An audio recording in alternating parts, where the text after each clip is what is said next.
নিজেকে প্রমাণ করে সবার সামনে মৈনাকের মুখোশ খুলে দিল এলা। নিজের ভুল বুঝতে পেরে সবার সামনে এলাকে কাছে টেনে নিল গোরা।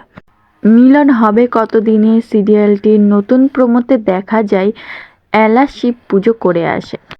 এলা পুজো করার সময় ঠাকুরকে বলে, হে ঠাকুর, আমাকে শক্তি দাও নিজেকে ঠিক প্রমাণ করার জন্য।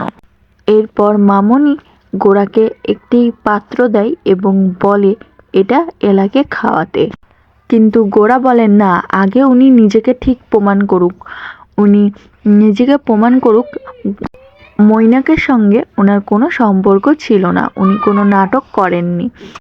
এরপর এলা এগিয়ে এসে বলে, এই নিন আপনার প্রমাণ।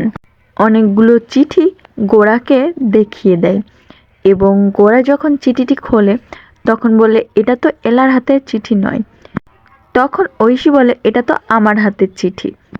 গোরা তখন বলে, মৈনাক এইভাবে আমাকে ঠকাতে পারে না। এলা চুপচাপ এই প্রমাণগুলো দিয়ে ঘরের দিকে এগিয়ে যেতে চায় এবং মাথা ঘুরে পড়ে যায়। এরপর গোরা এলাকে ধরে মামনির হাত থেকে জলটা নিয়ে এলাকে খাইয়ে দেয়। অন্যদিকে মৈনাক মুখ লুকিয়ে বাঁচে না। তো হ্যাঁ বন্ধুরা, এমনটাই হতে চলেছে এই 1 ঘন্টার বিশেষ মহাপর্বতে। এপিসোডটি দেখতে তোমাদের কেমন লাগবে আর এরপর কি হতে চলেছে জানতে হলে ঝটপট আমার চ্যানেলটিকে সাবস্ক্রাইব করে আমার পাশে থাকবেন। ধন্যবাদ।